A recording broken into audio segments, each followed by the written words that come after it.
When you're working in a corporate environment, sometimes your greatest fear comes from the person in the next cubicle, the person who you work for, your boss, or in some cases, even a subordinate. This is a short story called Whatever. I hope you enjoy it. Half of everything? You've got to be kidding. Greg Hensley had made the same observation any number of times during the past 24 hours or so, ever since he had received the latest poison correspondence from Monica's lawyer.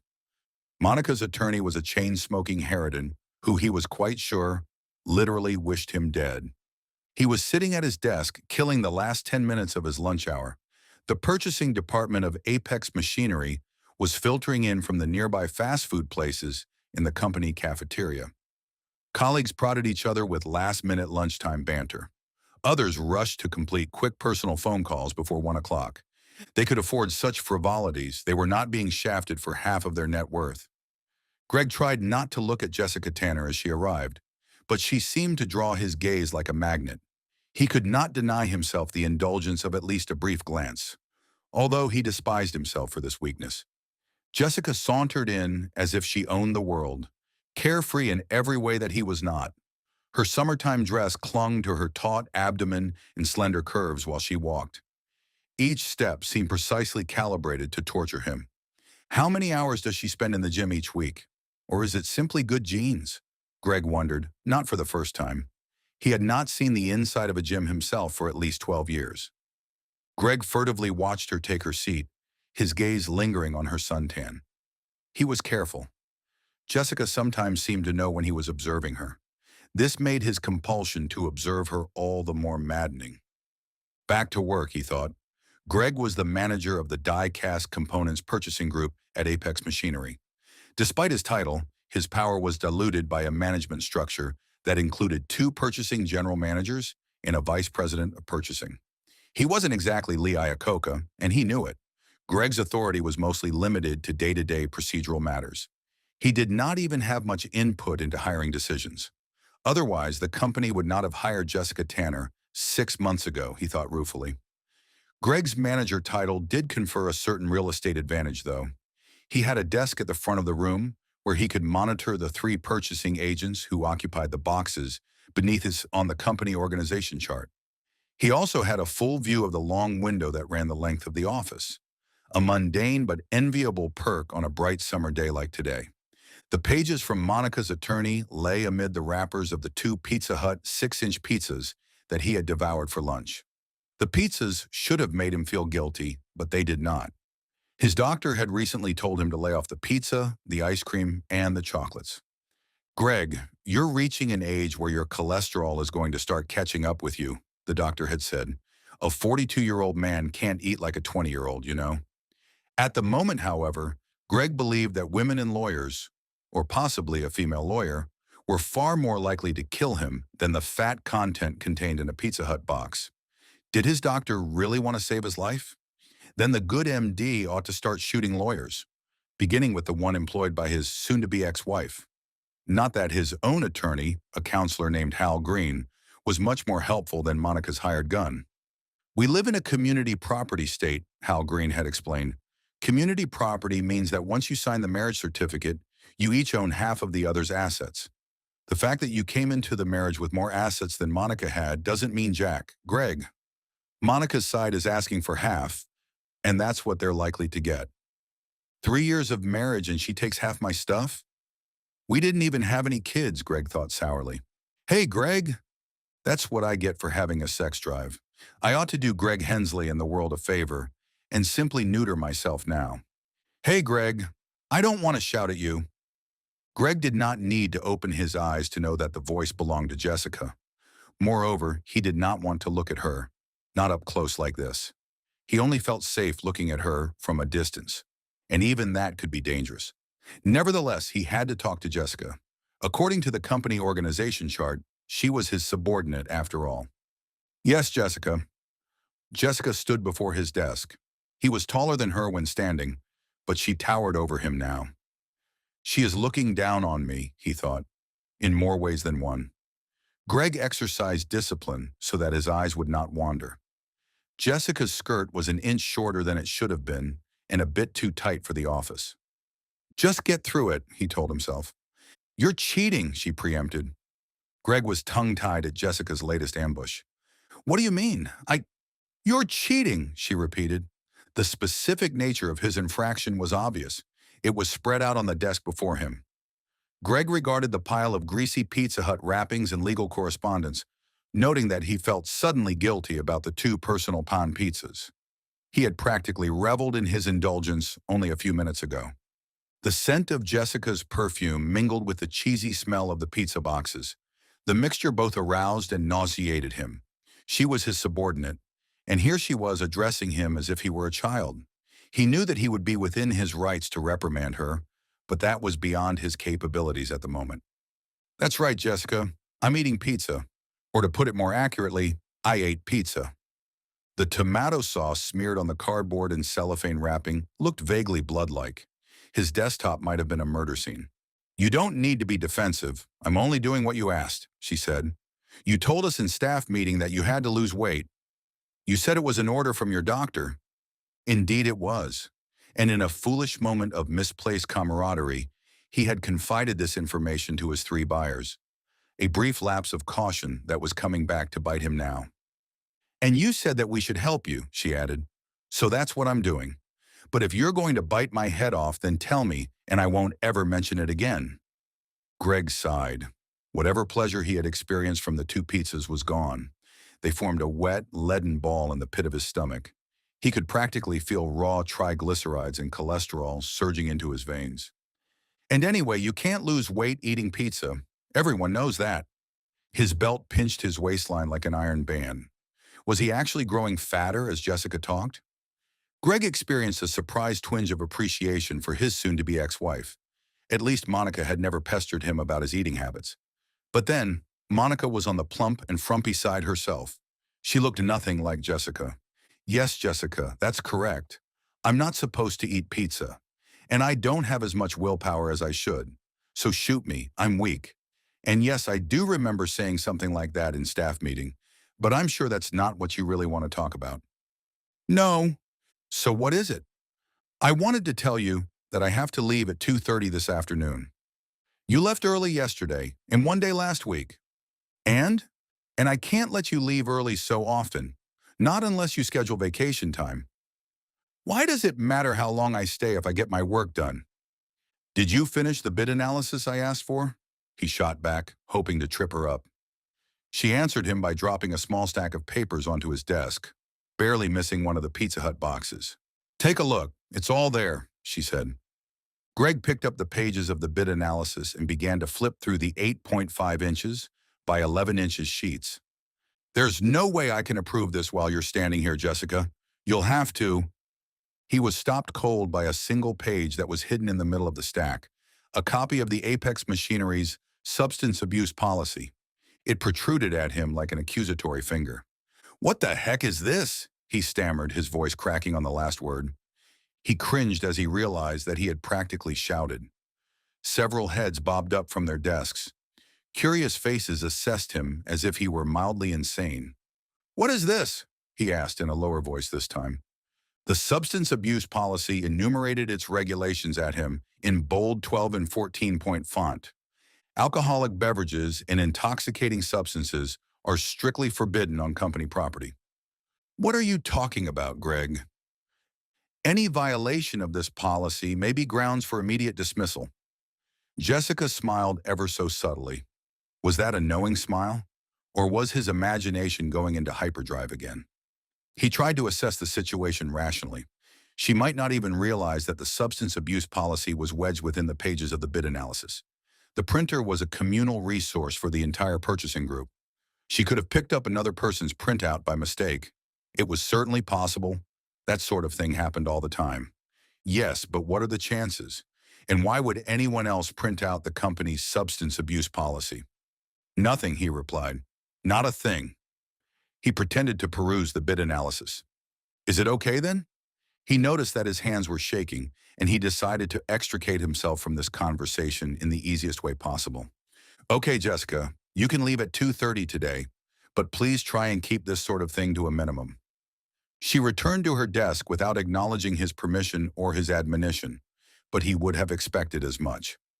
Once Jessica was safely gone, Greg discreetly slid open his bottom right-hand desk drawer. The flask was hidden beneath a stack of manila folders, right where he had left it. No one had access to Greg's desk, as far as he knew. He locked it before leaving each night, and he had the only key. The flask of bourbon had made its appearance in the desk drawer only recently, after the divorce proceedings with Monica had grown nasty. He intended to terminate his reliance on it by the end of the summer. The flask was nothing more than a crutch to help him through a difficult period. Could Jessica actually know about the flask? This was highly unlikely. Come on, Greg, old boy, get a grip on yourself. He removed the substance abuse policy from the bid analysis and fed it into the shredder that sat behind his desk. When he turned back around, Jessica was seated before her computer, her back arched in a yoga-like stretch that accentuated the curvature of her cleavage. Her breasts were firm, round, exquisite, and jutting. The scene was simply too much for him to resist. He risked an open stare, like a kleptomaniac might heedlessly risk placing a hand in an unattended cash register. He was still gawking when her head swung suddenly around, and she locked her eyes onto his. He realized at once that a trap had been sprung, and he had fallen into it like a complete idiot.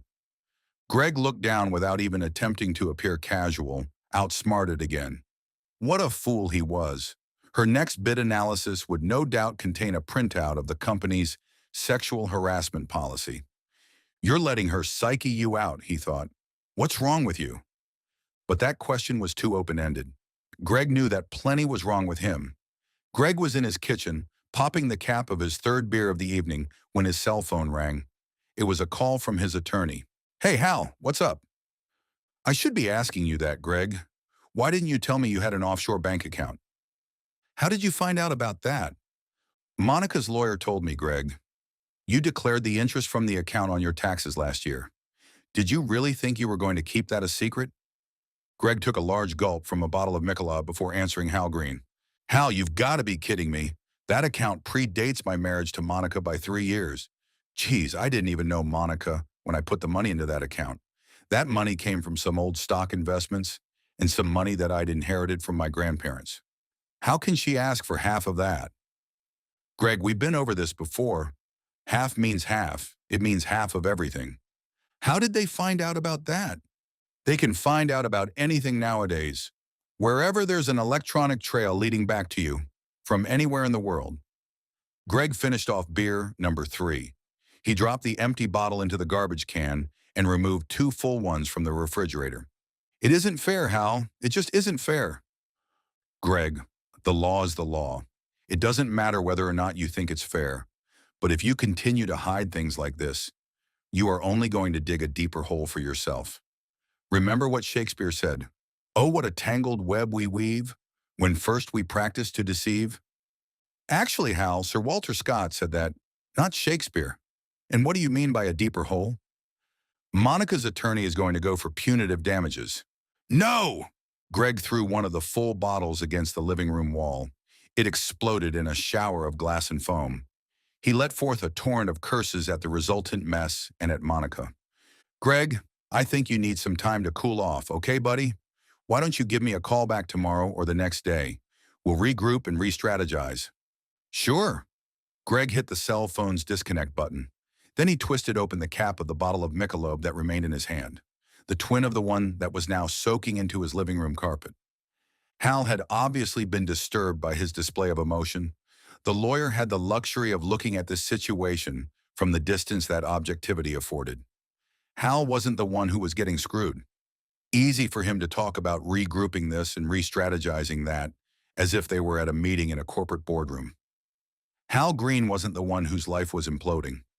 Greg was seated at his desk at Apex Machinery at around 10 a.m. when the first wave of nausea struck. Earlier that morning, he had consumed a light breakfast of toast, orange juice, and yogurt. As recently as a few months ago, Greg had been a devotee of the so-called country breakfast, but his new relationship with alcohol precluded a morning repast of bacon and eggs.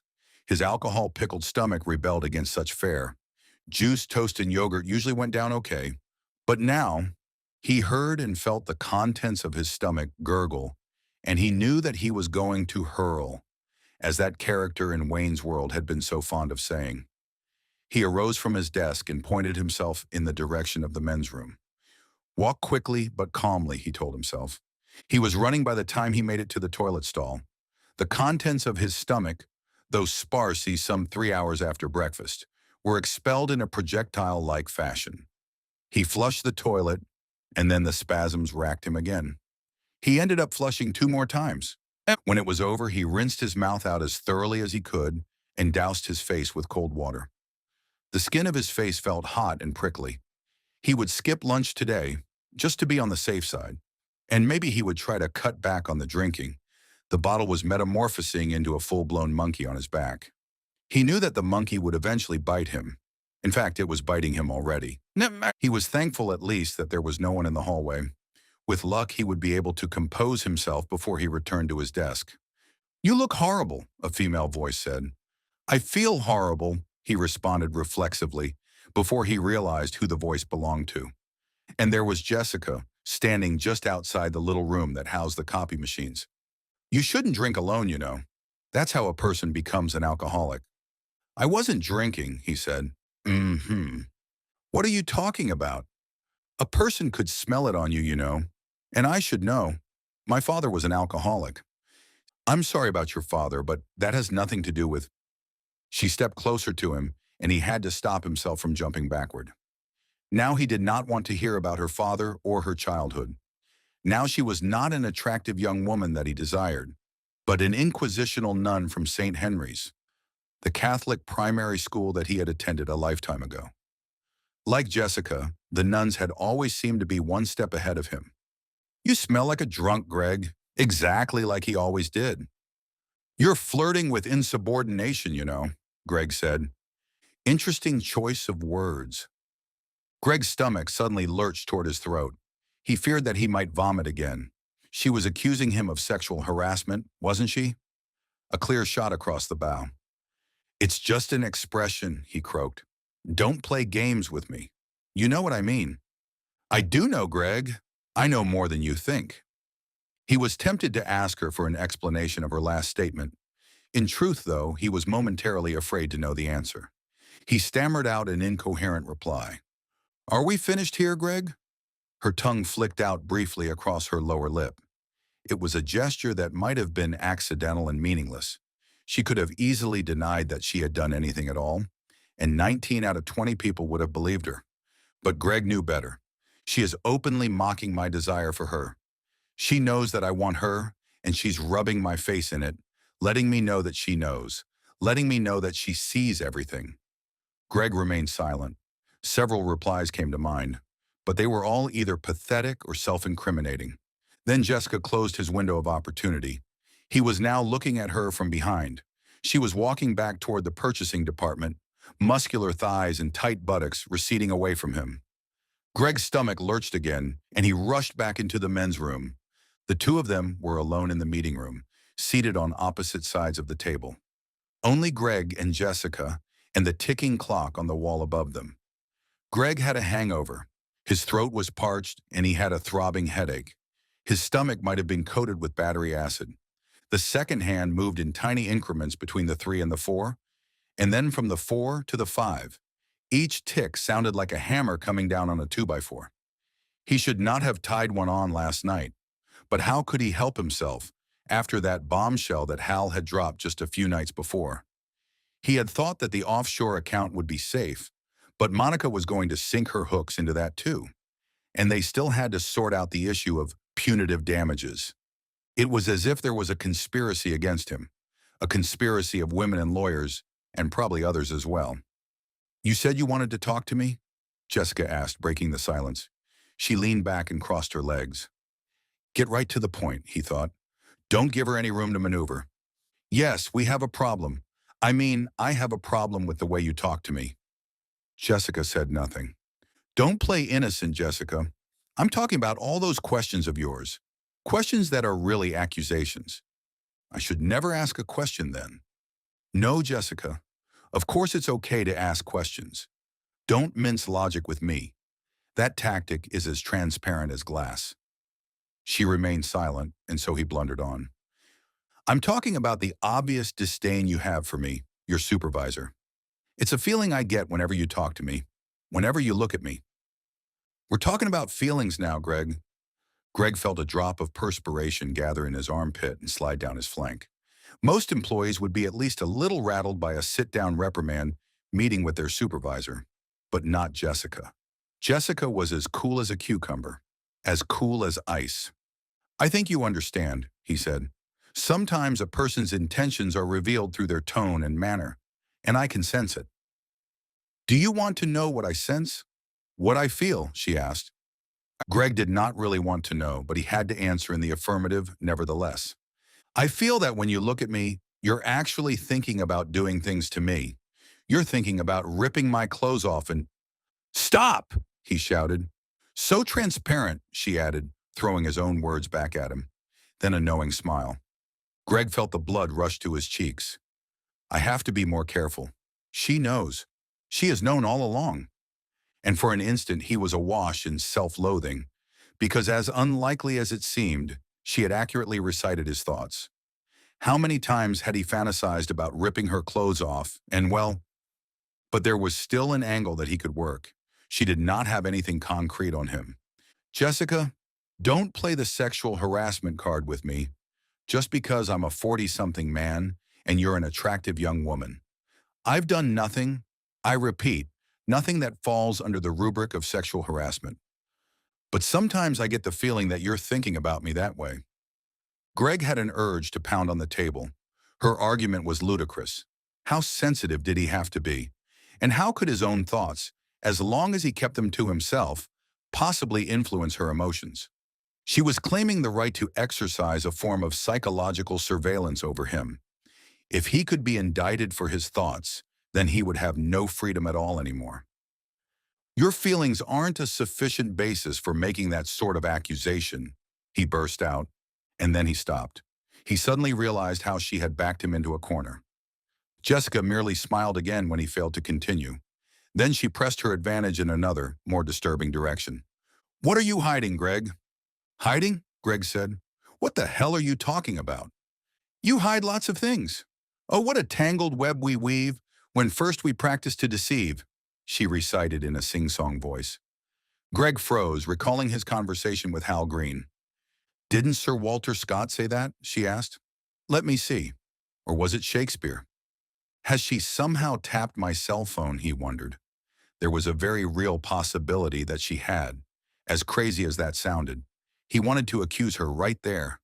But if he accused her wrongly— What makes you think that I would know whether it was Shakespeare or Sir Walter Scott? He finally said. But Jessica did not rise to that particular bait. Whatever, Greg. She stood up. Where are you going? I didn't say that this meeting was over. I didn't ask for your permission. Sit down or I'll write you up. Why don't you do that, Greg? They both knew that he would do no such thing.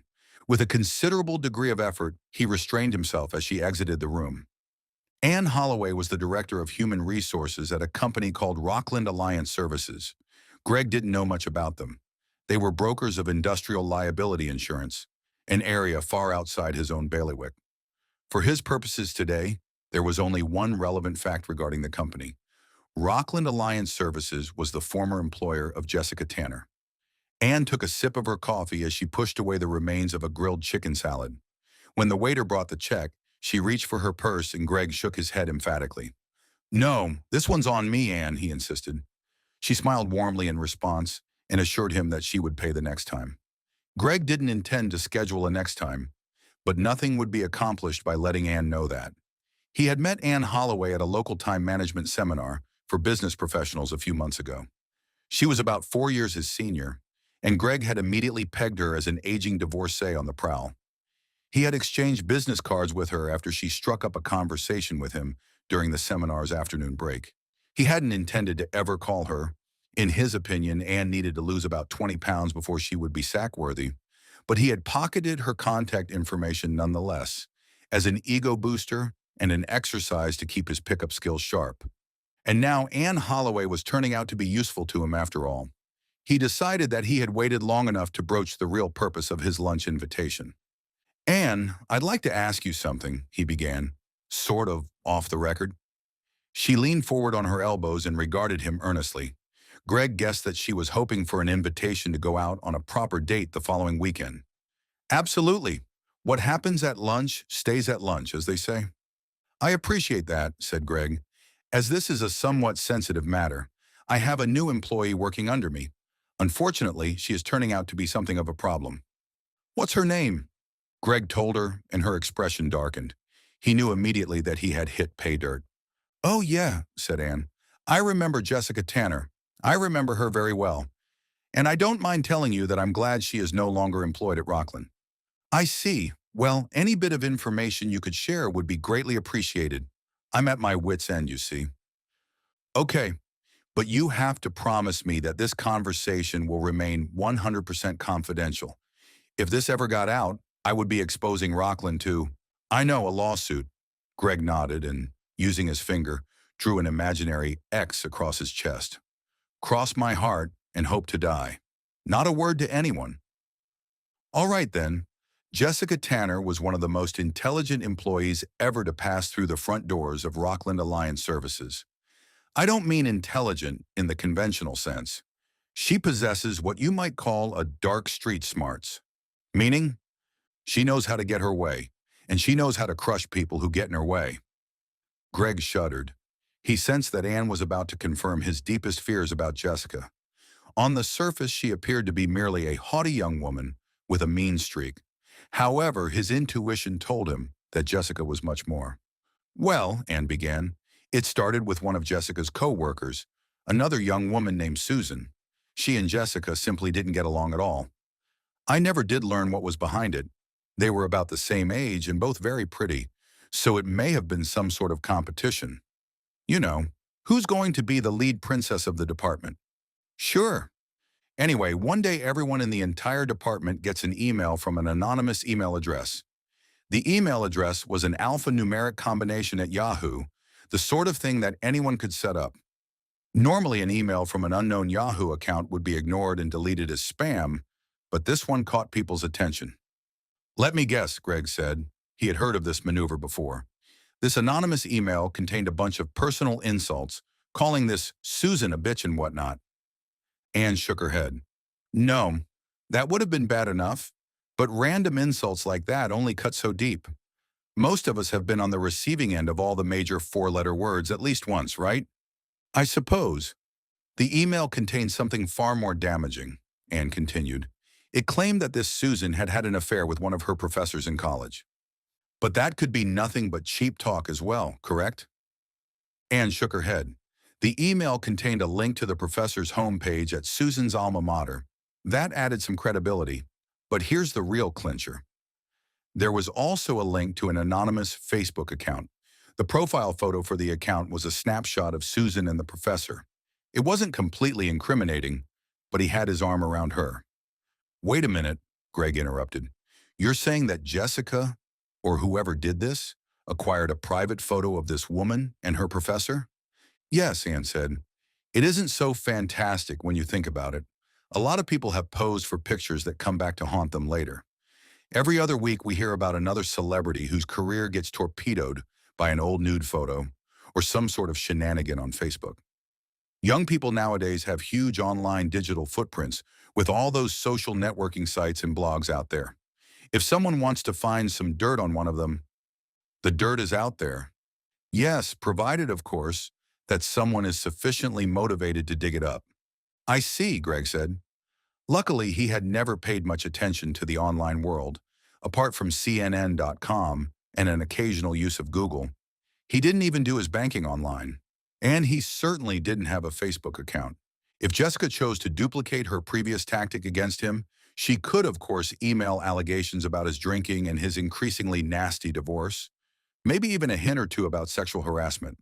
But there would be no online smoking gun for her to find. "And there's more," Anne said. "More?" "Yes. Apparently Susan and her older lover weren't as careful as they should have been. It seems that Susan got pregnant and ended up having an abortion." "This was alleged in the email?" "More than alleged. The email contained an attachment, a JPEG of Susan's release form from the clinic where the procedure was performed. Greg whistled and shook his head. Was it even possible to find an old release form from an abortion clinic online? Apparently it was. Incredible, he said, shaking his head. And horrible, too. Isn't it? And it gets even worse. I somehow thought you would say that. The email wasn't sent only to Susan's colleagues at Rockland. It was also sent to Susan's parents, who were devout Catholics and would have been very upset about the abortion. And Susan was engaged at the time. Susan's fiancé was also included on the CC list. Ouch, Greg said. Ouch, indeed. Yeah, Anne agreed. So that morning, Susan leaves the office in tears, and as it turned out, she would never come back again. Within a few hours, her parents were calling her. Then the fiancé broke off the engagement. All that from one little email? All that from one little email. Susan tried to commit suicide by swallowing a jar full of sleeping pills and a half a bottle of wine. They pumped her stomach and revived her at the hospital. 6 months later, she did it again. More pills? No. By that time, she had moved back in with her parents. She used her father's shotgun this time. Needless to say, her second suicide attempt was successful. Greg was dumbstruck by Anne Holloway's story. I don't know what to say. That's horrible. Wasn't it? Well, the obvious question is, how did you know that Jessica was behind it all? I was never able to prove it, not conclusively at least, the day after the infamous email we questioned each of Susan's coworkers. Did Jessica admit to it? Of course not. The girl's not stupid, I tell you. But she left no doubt in my mind that she was the one behind it. How did you know? Greg pressed. During the entire discussion in my office, Jessica wore this odd half-smile on her face, like she was barely able to restrain her glee. When I challenged her, she said, "It looks like Susan's secrets came back to haunt her. What do you want me to do about it?" I suggested that she could start by showing a bit of compassion toward her colleague, but Jessica just looked at me coolly and said, "Whatever." Whatever, Greg repeated with a chill. Miss Tanner's favorite word.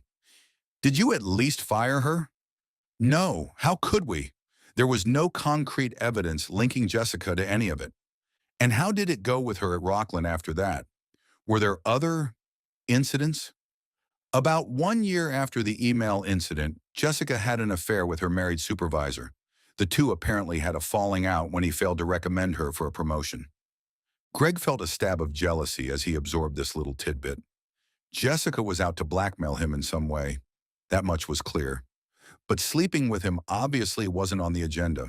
In fact, she had gone out of her way to show him scorn in that regard. Based on what you've told me, there must have been fallout. What happened to the supervisor? His wife received an anonymous envelope that contained pictures of Jessica and him together at various locations, in restaurants, exiting hotel rooms, etc., etc. It was made to look like the work of a private investigator, but the guy's wife hadn't hired a private investigator. Geez, he didn't kill himself too, did he? No, he didn't commit suicide. At least he hasn't yet, but his wife divorced him. Greg had heard enough. He needed to put together a strategy of his own for dealing with Jessica. Thanks for telling me all this, Anne. It appears that I have a bigger problem on my hands than I thought. Anne reached across the table and laid her hand on his. This was a startlingly intimate act, but her subsequent tone suggested that there was no mere flirtatiousness behind it. I want you to be careful with Jessica Tanner, Anne said. Your best course of action is to simply get away from her if you can. Arrange to get yourself transferred or have her transferred. Don't confront her any more than you already have. I'm not going to run away from her, Greg scoffed. She's like what? 26 or 27 years old? That doesn't matter, Anne insisted. Jessica always scared me, in a way that no other employee ever has. And I've been working in HR for going on 25 years now. She's made of ice, I'm telling you. I honestly believe that she's a sociopath. Really? I once read that something like 1 out of every 20 people is a clinical sociopath. Not every sociopath actually becomes a killer, but they all share certain traits. They don't have a sense of guilt. They cannot empathize with the pain and suffering of others. Let's not blow this out of proportion, Greg said. Jessica Tanner is a conniving schemer. No doubt about that. But she isn't physically dangerous. She can't be. I wouldn't be so sure, Anne said. I don't meet many women who I believe would be capable of murder. But I believe that Jessica actually could kill someone if it furthered her aims. And she would do it without batting an eye. Greg drove back to the office in a fugue, his mind awhirl with the disturbing implications contained in Anne Holloway's story. If the account Anne had given him was true, and he had no reason to doubt its veracity at this point, then Jessica Tanner was in fact dangerous, and she was certainly out to get him. He sat at his desk and tried not to look at Jessica. Anything but Jessica. He launched Lotus Notes, the software application that Apex Machinery used for email.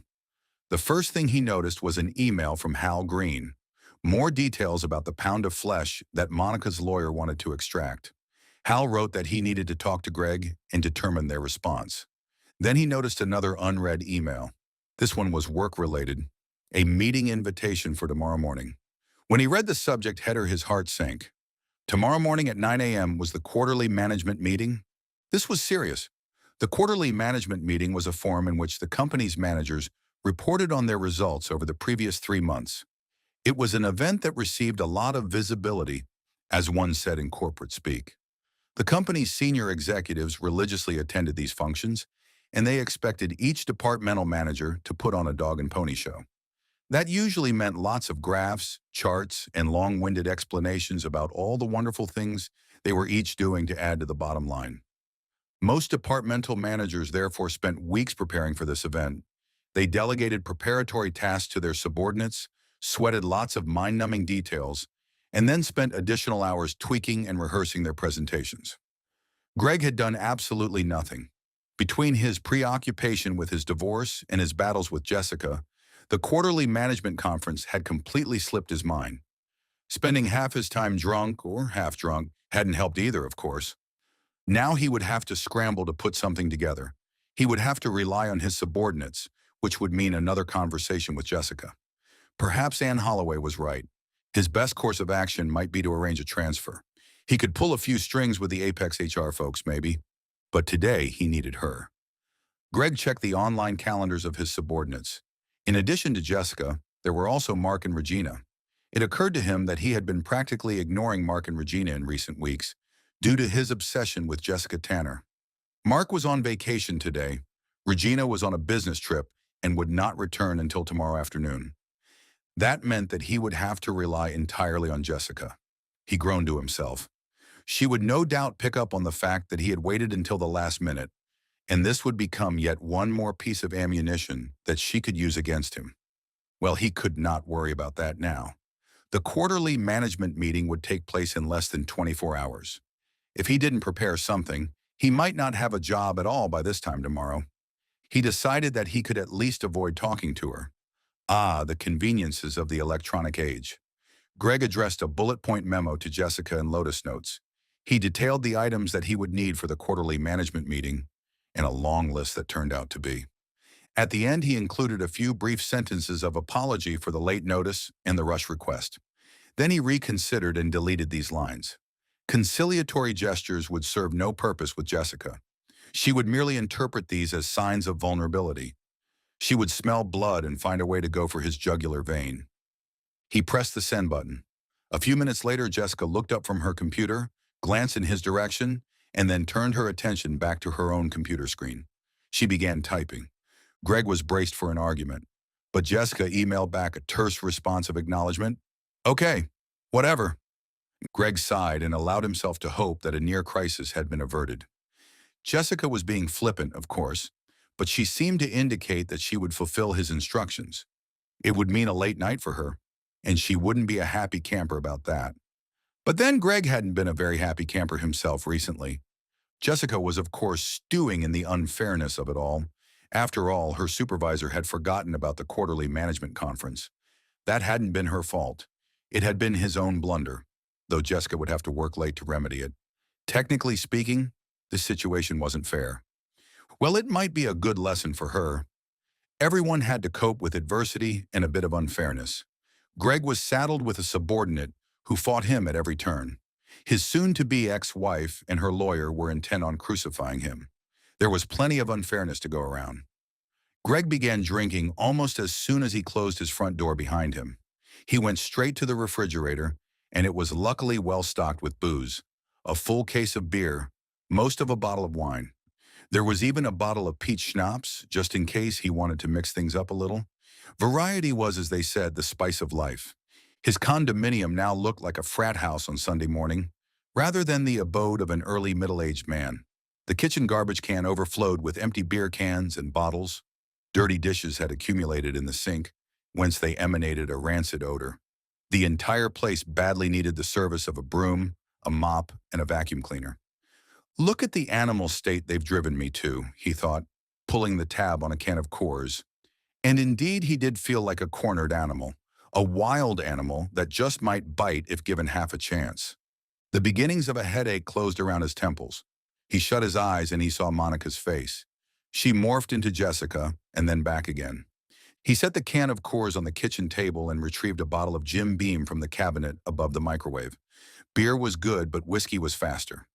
When Greg arrived at Apex Machinery the next morning, the little red message light on his desk phone was flashing. Hal Green had left a terse message. Greg was to call him back immediately. Greg was in no mood to talk to his lawyer, not when he had only a few minutes to prepare for the quarterly management meeting. On the other hand, though, he knew that he would only sabotage himself if he let the divorce proceedings slide. He dialed Hal Green's number. The lawyer answered on the second ring. Hal, I got your message.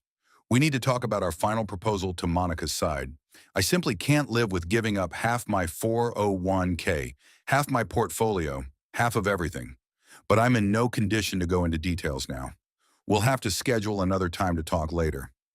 You have bigger problems than that, Greg. What are you talking about? I just got a call from Monica's attorney. Your ex-wife has gone missing. Missing? I'm afraid so. You mean she took off for the Bahamas again? I'm not surprised. No, Greg. Foul play was apparently involved. Greg felt his heart skip a beat. You mean she was kidnapped? He spoke with his hand cupped around the handset so that no one around him could eavesdrop. Murdered, more likely, Hal speculated. One of her neighbors noticed a trail of blood leading from her front door early this morning. Blood? Monica's blood? A series of images flitted into Greg's mind, but he didn't have time now to process them. This was too much to take in. The police are involved by now, I guess. The police arrived a few hours ago and entered the apartment. They've cordoned off the place. I've got a friend on the local force who feeds me low-level information from time to time. He said there was a lot of blood inside. The walls and the carpet were practically soaked with it. No one could lose so much blood and survive, from what I understand. For a moment, Greg found himself unable to speak. This changed the calculus of the entire situation. The prospect of losing half his assets to his wife of 3 years had been a major source of trauma in his life. He had been secretly hoping for a deus ex machina of some sort. Throughout this entire experience, he had been holding out hope that there was a way out, that somehow, somewhere, the universe was preparing a loophole for him, but he hadn't wanted it to occur like this. No matter how much he resented Monica at present, she was still a person whom he had been married to. She was still a human being, for goodness sake. He hadn't wanted this. He hadn't asked for it. Or had he? In his darkest moments of wrathful fantasy, hadn't he pictured her falling victim to a fortuitous accident? Of course, he always stopped himself when his mind began to meander down this pathway. But, where were you last night, Greg? What? You don't think that I had anything to do with this, do you? Of course not, Greg. But the police are going to start making a list of people who had a reason to do Monica harm. It would be ideal for you to be able to account for your whereabouts last night. I was drinking, Greg said simply. Was anyone with you? No, I was drinking alone, Greg involuntarily laughed. Like the guy in that old George Thorogood song. Greg, this is no laughing matter. No, of course it isn't. Will the police be showing up soon to question me? I would be very surprised if they didn't. So what are we going to do, Hal? I've never been a murder suspect before. We need to start working on this, don't we? Hold on a minute. I'm a divorce attorney, Greg. This sort of matter is beyond my expertise. You're going to need a criminal lawyer for something like this. Why should I need a criminal lawyer? Greg whispered loudly into the phone. I didn't kill my ex-wife. Hal offered no encouragement or affirmation. What should he have expected? Most criminals claim to be innocent of their crimes, at least initially. As the old cliche noted, the jails were full of the innocent. I can recommend several very competent criminal defense attorneys. Why don't you call my secretary later this afternoon and she can give you their names and telephone numbers?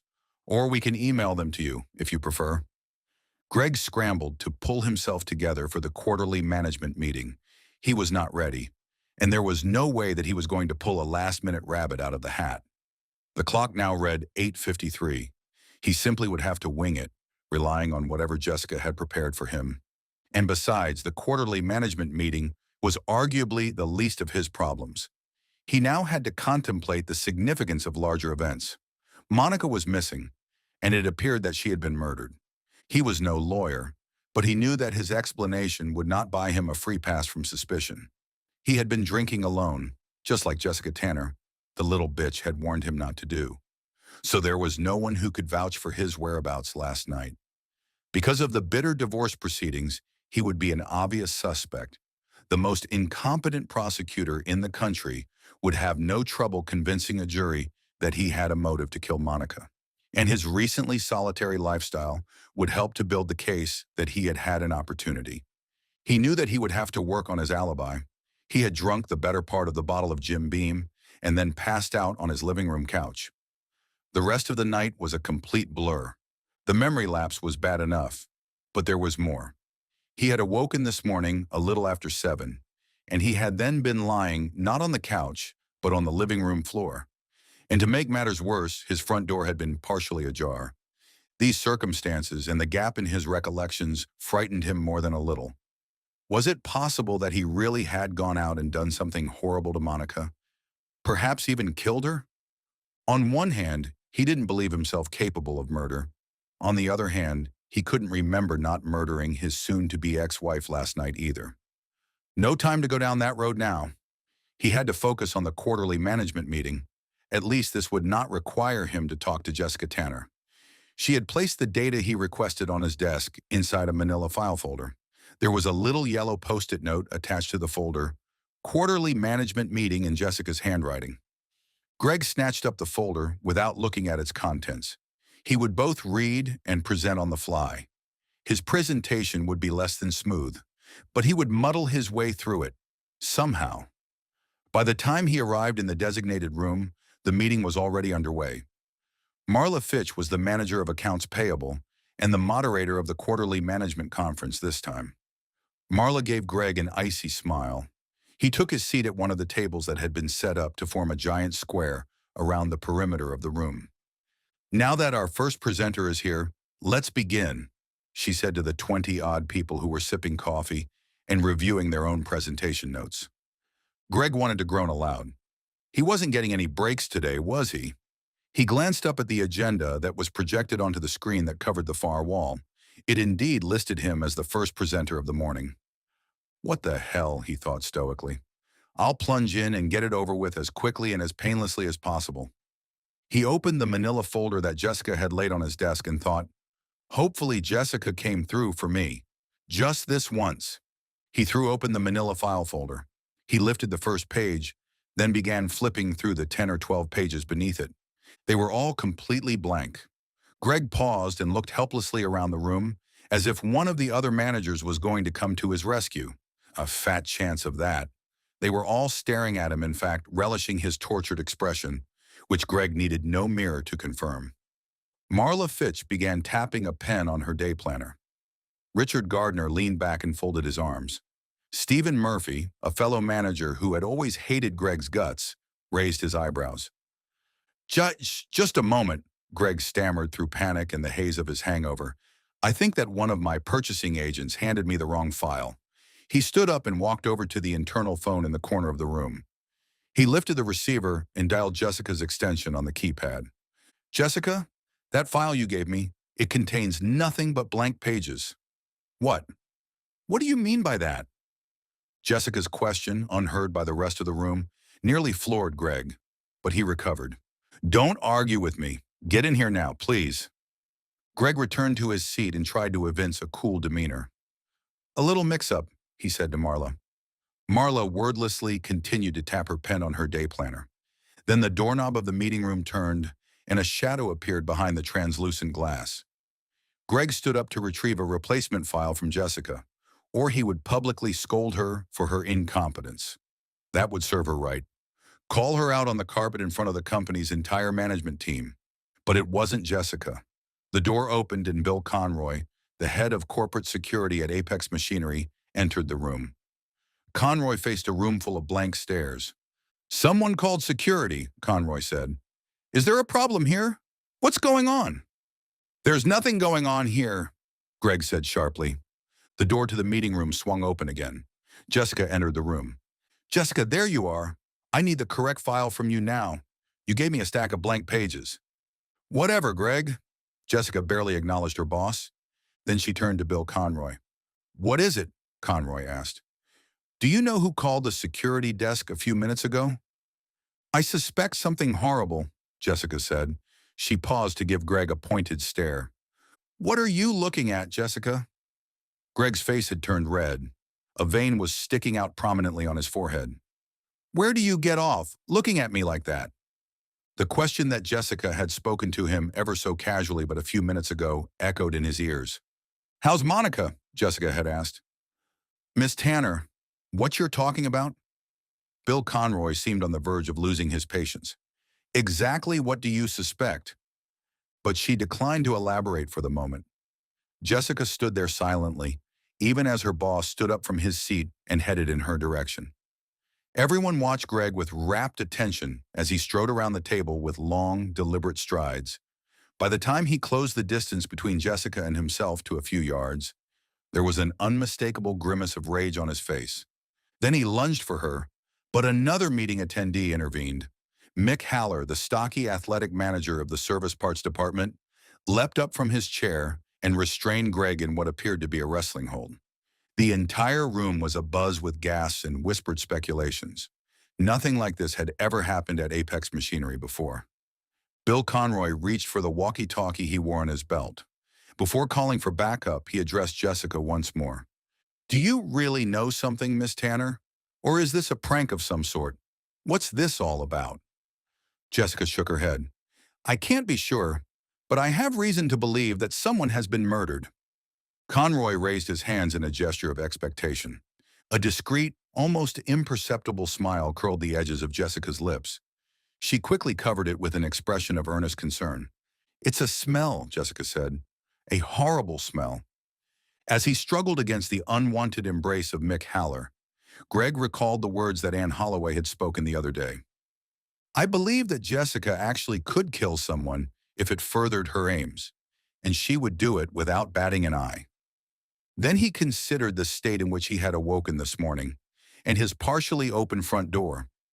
The memory was coming back to him, but he couldn't remember everything. Had he gone out? Or had someone else come in? Someone who might want to steal one of his belongings to plant at a murder scene, perhaps? No, that would be impossible. There was no way that Jessica could have murdered Monica and framed him for the crime, unless she had help. Greg imagined Jessica coercing one of her previous blackmail victims into the task, or maybe she had promised someone a reward of some sort. Some men would do plenty for a reward like that. After all, she had caused him to have those thoughts countless times, as much as he hated her. And there was still another angle to consider. Maybe he actually had done something to Monica, and Jessica had simply witnessed it. Maybe she had even encouraged him somehow. He imagined her whispering in his ear as he lay unconscious. "Monica's going to take everything you own, Greg, and then I'm going to have your job. Unless you do something about it, that is." Would it still be his fault if Jessica had spoken to him while he was asleep, and therefore open to subliminal suggestions? "Jessica!" Greg screamed. "What have you done?"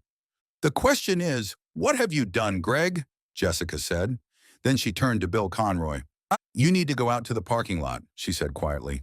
"You need to check Greg's car, and don't forget to look in the trunk." The lesson of the story: some dark secrets just can't be concealed. If you enjoyed this combination of corporate workplace setting and dastardly deeds, check out my novel, Termination Man.